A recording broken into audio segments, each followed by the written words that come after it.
Ay, magandang araw sa inyong lahat. Kumusta po kayo mga minamahal kong mga taga-subaybay, mga minamahal pong mga taga-kalingap, kalingap supporters. Ito po, gawa natin ng reaction.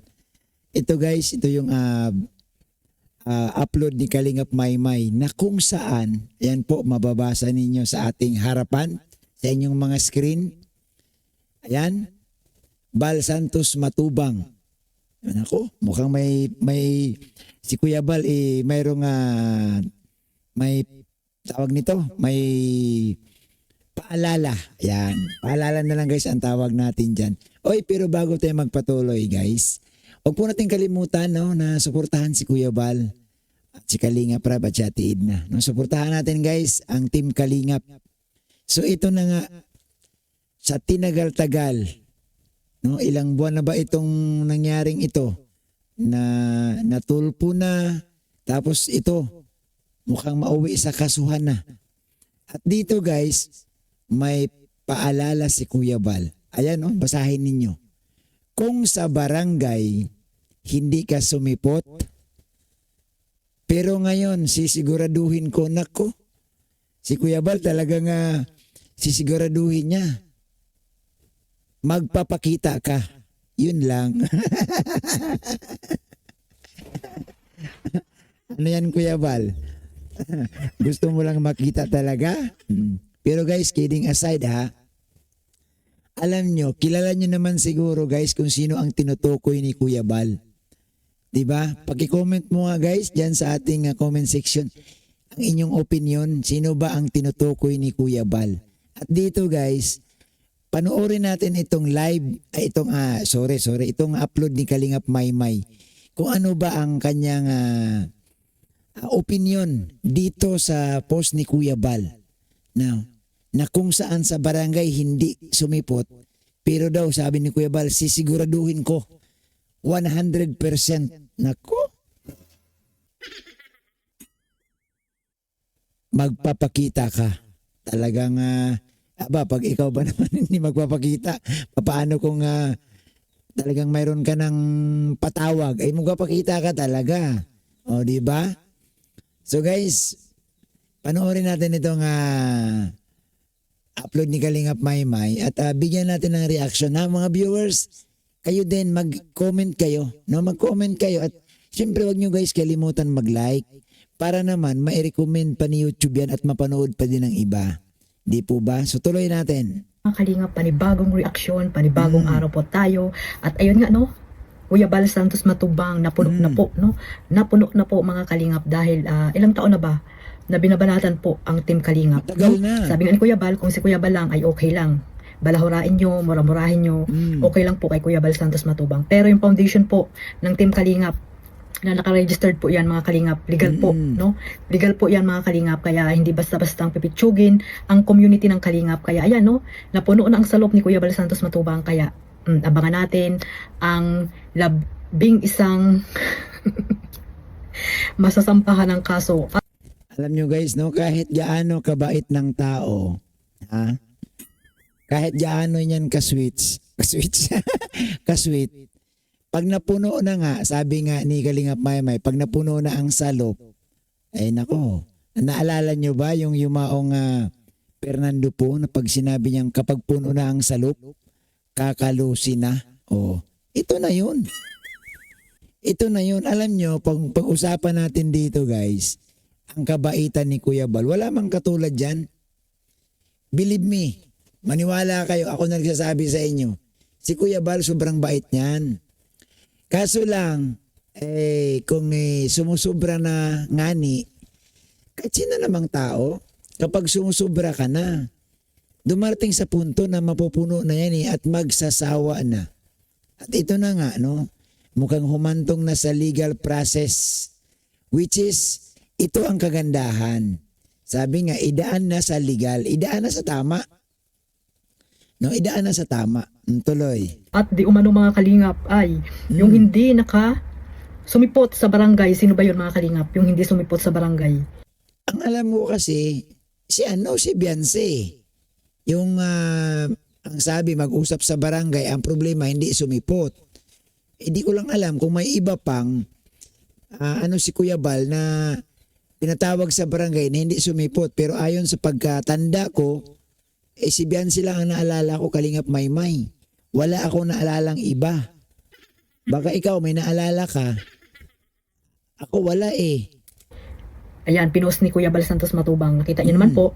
Pero bago natin simulan yan, mga kalingap, shoutout muna tayo sa ating founder, Kuya Bal Santos Matubang, Ate Edna Vlogs, Kalingap Rab, at sa lahat po ng mga nasalanding pad, ambassador, deputy, mga kalingap scouters, mega love shoutout po sa Lahat inyong na. lahat. Ganon din po sa mga Binanggit mo na lahat, OFW, yung mga nandiyan po sa Pilipinas, at syempre sa mga sponsor na walang sawang sumusuporta po sa buong Team Kalingap. Ayan. Ay, salamat po pala guys sa mga sponsors. Thank you so much po sa inyo no na kahit papaano naman, kahit binabatikos ang Kalingap, inandyan pa rin kayo. Yung mga sponsors guys na nagstay kay Kuya Bal, thank you so much. No? Salamat at andyan kayo. At syempre patuloy pa rin yung mga pabahay, pagtulong ni Kuya Bal. Kaya salamat sa inyo. Shoutout po sa inyong lahat at ganoon din po sa mga reactor, no? Legit reactor po na mga kasamahan ko po. Shoutout po sa inyong lahat. Ay mga kalingap, sa mga hindi pa po nakasubscribe sa aking main channel, Kalingap Maymay, at sa second channel ko po, Maymay Vlogs. Ayan, pasubscribe na po mga kalingap. And click the notification bell para po updated kayo sa aking mga reaction at live araw-araw, no? Kahapon linggo, wala tayong upload. Sa short video lang po tayo nag-upload. So maraming salamat po sa mga walang sawang sumusuporta po sa aking maliit na YouTube channel. Hindi ko na po kayo may isa-isa. So ito mga Anong maliit? Ang laki na ng YouTube channel mo eh. Tumigil ka nga dyan. Ang laki na niya na. Sabihin mo maliit pa din. Ay, salamat po kay Kalingap Maymay guys. Hinihiram ko lang tong video sa kanya. mga kalingap, meron tayong babasahin at diretso na po natin itong reaction natin ngayon, no? At ngayong Lunes nga po ay alam natin na kung nasaan si Kuya Bal Santos Matubang, no? Sa cyber, no? Nandoon si Kuya Bal ngayon. Sigurado nandoon yan kasi Lunes baga ngayon. Kaya yan yung pinagtutuunan ni Kuya Bal Santos Matubang, no? Pinagtutuunan niya ngayon yan kasi alam nyo, seryoso na po itong si Kuya Bal. Hindi nyo na nakikita, di ba? Hindi nyo na nakikita na talagang isang oras siyang nagla-live doon sa kanilang bahay, kung saan-saan lugar na siya nagla-live ng 20 minutes, di ba? Yung mga live ni Kuya Bal. Talagang seryoso na po itong si Kuya Bal Santos Matubang na kasuhan yung mga taong walang ginawa kundi siraan po ang pondisyon ng Team Kalingap. Kaya Guys, matandaan ninyo na si Kalingap Rab, sa live ni Kalingap Rab, noong mga nakaraang buwan pa, may binanggit si Kalingap Rab no, na tutuldukan na daw niya, tutuldukan na ng Kalingap itong mga naninira. So sa tingin ko, mukhang seryoso na ito, no? Sa totoo lang. Seryoso na ito guys kasi may mga nakikita na natin na si Kuya Bal may kinasuhan na. 'Di ba? At sa live ni Kalingap Rab, hindi ko talaga makalimutan yun na ang sabi niya, tutuldukan natin yan. Kumbaga magdidemanda na ang Team Kalingap. Ito na yun. No, ito na yun. Siguro, isip-isip na rin ni Kuya Bal, na papansin ni Kuya Bal na mukhang nasasanay na itong mga antay na kung paano sila balahurain. Alam niyo walang problema si Kuya Bal, mabait yan, maunawain yan sabi ko nga sa inyo Pero wag naman sana na sagarin na ninyo na kung saan hindi na talaga guys kaaya-aya, no, itong paninira. Ang tanong kasi diyan, kung ayaw ninyo sa Kalingap, bakit nandyan kayo? Di ba? Bakit nandyan kayo na nagko-content sa Kalingap? Andyan kayo nagko-comment na negatibo sa Kalingap. Kung ayaw nyo na, umalis kayo. Hindi man kayo pipigilan. Di ba? Kung nag-sponsor kayo sa Kalingap tapos ngayon susumbatan ninyo ang Kalingap. Di po ba? So, maliban dyan, okay lang sana kung medyo light lang yung paninira. Pero ang problema, talagang nandoon na lahat isinasagad na Kung baga, ang dami na ring mga supporters ng Kalingap na nagsasabi na sana kasuhan na. Kaya nga ito, no? So siguro matutuwa na nito guys, itong mga supporters ng Kalingap ngayon. No? Kasama na tayo dyan na umandar na, umusad na po itong sinasabi nga ng supporters ng Kalingap na Kuya Bal, sampulan mo na, kasuhan mo na. Oo. So ito, tuloy-tuloy na, no? Ang kakaso ni Kuya Bal. At masakit dito guys, sa aking pangunawa, kung ito ang babasihan natin itong post ni Kuya Bal, na kung saan sa barangay hindi mo ako sinipot, dito ngayon sisiguraduhin ko magpapakita ka. Guys, sa totoo lang, pasensya na po ha. Mukhang si Biancy guys ang tinutukoy ni Kuya Bal. No? Alam nyo, hindi man ako natutuwa dito. Alam nyo kung bakit? May pinagsamahan yung si Biancy at si Kuya Bal, si Biancy at si Kalinga Prab. May pinagsamahan. Ang problema lang talaga, hindi na ayos off-cam. Ang problema lang, may nagsulusol. Nagpadala sa sulusol. Alam nyo, napakaliit ng problema kung tutuusin. Gasino ba naman, di ba? Nung panahon na nakaramdam kayo na hindi na kayo sang-ayon sa ginagawa ni Kuya Bal. Gasino ba namang puntahan si Kuya Bal? Gasino ba namang puntahan si Kalinga Prab? Mag-request. Kalinga Prab, pwede po ba sabihan si Kuya Bal na wag naman sanang ganyan? O Kalinga Prab, o ganon. O punta kay Kuya Bal. Pasensya na po. Wag naman sanang ganyan Kuya Bal, kung maaari lang po. Makiusap dapat. No? Kinausap. Hindi yung dumating pa sa punto na nagtulpuhan. O sa tulpo, parehong nasasaktan. Di ba? After ba ng tulpo, may masaya ba? Masaya yung mga nagsusulsol.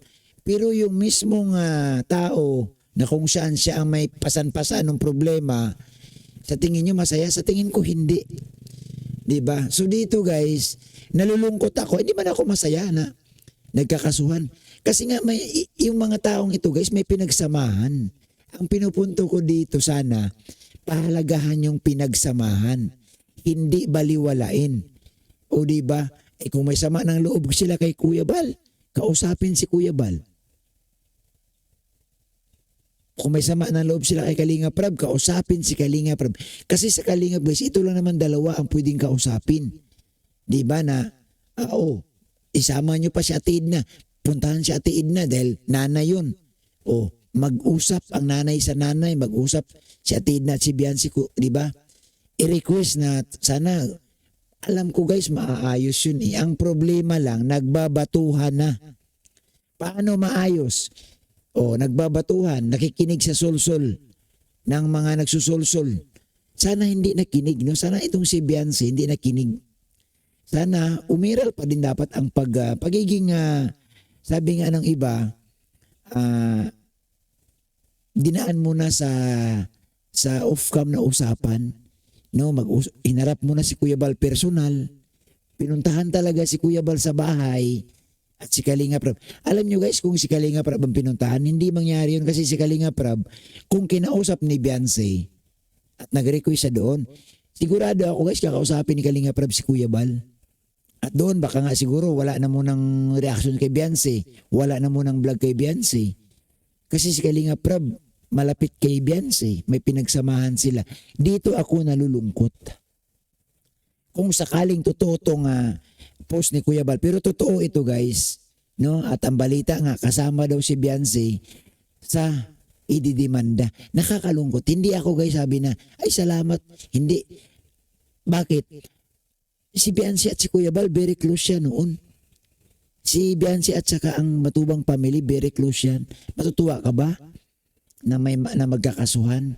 At hindi lang yan, pareho silang may stress, pareho silang mapapagod. Bakit? Hindi guys madali ang may kaso kahit sabihin mong walang kulong yan. May piyansa man yan. Yung abala, yung mental stress, yung hindi ka makakatulog, yung dapat na nasa school ka, pupunta ka doon sa hearing. Dapat nasa trabaho ka, may hearing, hindi mo pwedeng isnabin. Mahirap po ang may kaso. Kahit sabihin natin, hindi man yan makukulong, wala mang kulong kasi billable man yan. Oo, doon na tayo.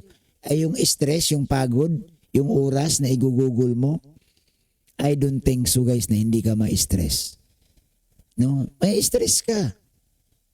Maliban na lang kung talagang bilyonaryo ka na sige, abogado na lang ang paatinin mo dun. Bahala na si attorney. Bahala na si ganito. Padalahan mo ng 10 abogado yan. Eh kung, ako, mabuti sana kung libre ang abogado ngayon. Eh may bayad guys, lalo na kung magkumuha ka ng pribado. At ang mahal.